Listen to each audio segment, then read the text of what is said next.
बघा, सारथी शिष्यवृत्ती याची आपण लिंक आज भरून दाखवणार आहोत.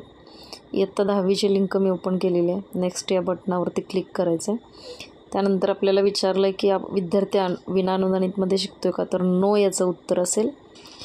त्यानंतरचा प्रश्न आहे केंद्रीय विद्यालयात शिकतो का, तर याचंही उत्तर नो असेल. त्यानंतर जवाहर नवोदय विद्यालयामध्ये विद्यार्थी शिकतो का, याचंही उत्तर नो असेल. शासकीय वसतिगृहाच्या विद्यालयामध्ये शिकतो का, तर याचंही उत्तर नो. सैनिक शाळेमध्ये शिकतो का, याचंही उत्तर नो. त्यानंतर तुमच्यासमोर एक फॉर्म ओपन होतो आहे, ज्याच्यामध्ये आपल्याला सुरुवातीचा पहिला प्रश्न विचारलेला आहे की शाळेचा UDIS नंबर, जो मी तुम्हाला पाठवलेला आहे ग्रुपवरती. त्यानंतर आपल्या शाळेचा ईमेल ID विचारलेला आहे, तोही मी ग्रुपवरती पाठवलेला आहे, kaulapur.pnvsr@gmail.com. यामध्ये व्यवस्थित तो टाईप करायचा आहे. सगळे स्मॉल लेटर्स आहेत, ही गोष्ट लक्षात घ्या. व्यवस्थित पहा आणि टाईप करा. त्यानंतर विद्यार्थ्याचं आडनाव विचारलेलं आहे. या ठिकाणी मी एक उदाहरण म्हणून देते तुम्हाला. तर समजा जाधव असं आडनाव आहे. त्यानंतर पहिलं नाव विचारलेलं आहे तेजस्विनी. आता इथं नाव टाईप करत असताना सगळे लेटर्स कॅपिटल टाईप केलेले आहेत, ही गोष्ट विद्यार्थ्यांनी लक्षात घ्या. काही लेटर माझे स्मॉल झालेले मी पुन्हा ते डिलीट मारून पुन्हा मी टाईप केलेलं तुम्हाला दिसतं आहे बघा.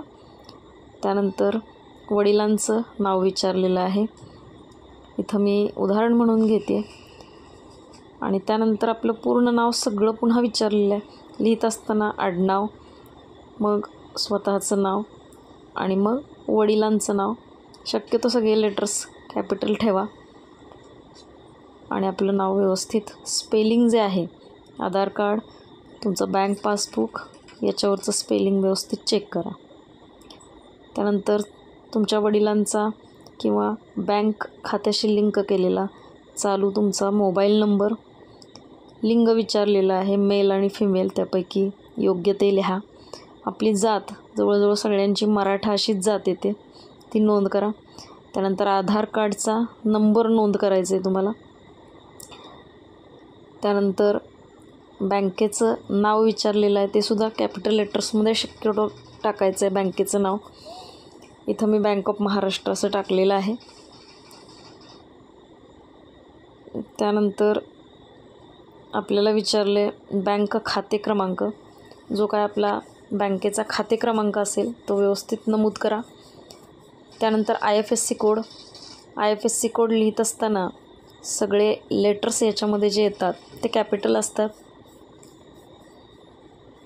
त्यानंतर बँकेची ब्रँच विचारलेली आहे, म्हणजे कोणत्या गावामध्ये ती बँक आहे. समजा ही बँक बुधगावमध्ये आहे, बँक ऑफ महाराष्ट्र बुधगाव असं घेतलेलं आहे. त्यानंतर शाळेचं नाव विचारलेलं आहे, पंडित नेहरू विद्यालय कौलापूर. आपण नुसतं पंडित नेहरू विद्यालय एवढंच लिहायचं इथं, कारण पुढं गावाचं नाव विचारलेलं आहे. त्यानंतर शाळेचे गाव म्हटलेलं आहे, तिथं कौलापूर असं नमूद करायचं. त्यानंतर जिल्हा विचारलेला आहे, आपल्याला ऑप्शन दिलेले आहेत त्याच्यातून चूज करायचा, सांगली जिल्हा. आणि शेवटी तुम्हाला तालुका विचारलेला आहे, जो आपल्याला टाईप करायचा आहे. आपला तालुका आहे मिरज. आणि हा फॉर्म सबमिट करायचा आहे. सबमिट केल्यानंतर तुम्हाला